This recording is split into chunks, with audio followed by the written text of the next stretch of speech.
खबरों का पंचनामा, हकीकत की पड़ताल राजन पंडित के साथ। तुम्हारी कुर्सियों में कितना भ्रष्टाचार हो गया है। तुम्हारे लालच का पानी सर से पार हो गया है। अब हम आम आदमी तुम्हें कीड़े नजर आते हैं। कितना ऊंचा साहब का दरबार हो गया है। ये लाइनें अगर अयोध्या नगर निगम के लिए मैं कह दूं तो तनिक भी गलत नहीं होगा।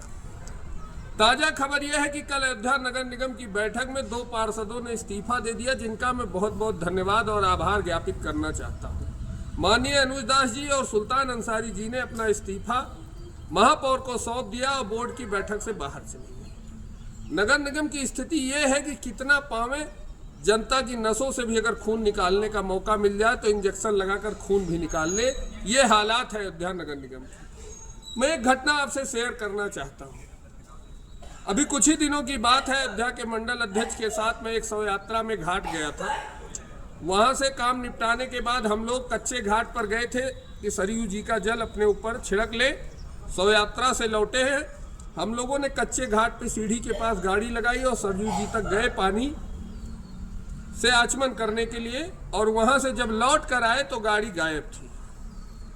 काफी पूछताछ के बाद पता चला कि गाड़ी नगर निगम वाले उठा ले गए। वहां पैदल जाने पर 1 किलोमीटर लगभग दूर वहां से उनका पार्किंग है जहां वो गाड़ियां खींच कर ले जाते हैं। वहां जाने पर पता चला कि 250 रुपया जुर्माना दे दो। हालांकि मंडल अध्यक्ष जी लोकल थे, बातचीत करके उनकी गाड़ी तो छूट गई। लेकिन सोचने का विषय है कि आसपास के जिलों से गोंडा, अकबरपुर, बहराइच, बलरामपुर से जो लोग मात्र 250 का बजट लेकर ही अयोध्या आते हैं कि 100 का तेल डलाऊंगा, 50 का लड्डू चढ़ाऊंगा और 100 रुपए में नाश्ता पानी करके घर वापस आ जाऊंगा, वो बेचारे जब कहीं भी अपनी 2 पहिया पार करते हैं 5 मिनट के अंदर नगर निगम उसको उठा ले जाता है, तो वो 250 रुपया कहाँ से लेकर आएगा। जो व्यक्ति शव यात्रा में आया है वो घाट पर आचमन के लिए तो जाएगा ही जाएगा। अब या तो वो आपकी पार्किंग में 10 मिनट के लिए 50 रुपए गाड़ी की पार्किंग दे, और अन्यथा आप उसकी गाड़ी उठा ले जाएंगे, 250 रुपया वहां भरे। यह स्थिति अयोध्या नगर निगम की हो रही है।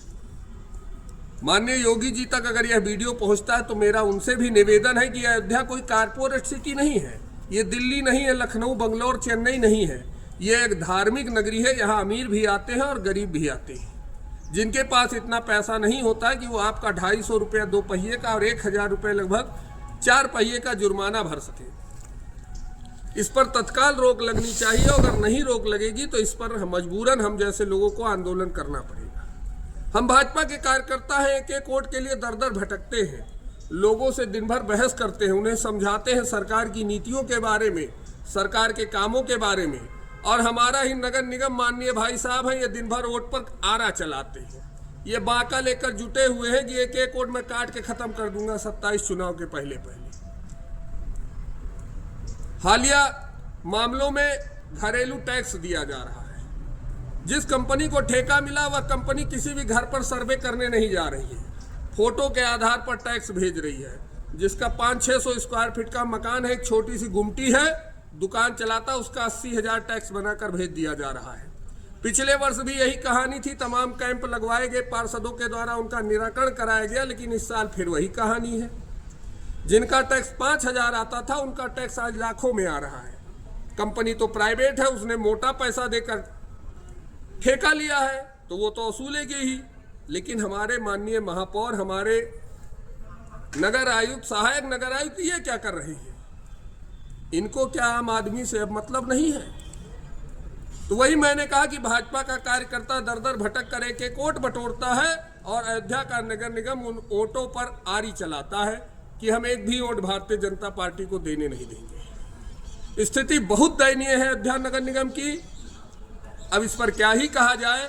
आप लोग भी अपनी राय कमेंट में जरूर दीजिएगा और हमारा साथ दीजिएगा कि अगर इन चीज़ों पर सुनवाई नहीं हुई तो आगे इस पर भी आंदोलन के लिए हमें मजबूरन आगे आना पड़ेगा कि जो बाहरी यात्री आते हैं मोटरसाइकिल से, उनकी बाइक ना उठाया जाए, उनको निश्चित स्थान बताया जाए जहां उनकी गाड़ी निःशुल्क खड़ी हो सके। धन्यवाद। जय श्री राम, जय हिंद, वंदे मातरम।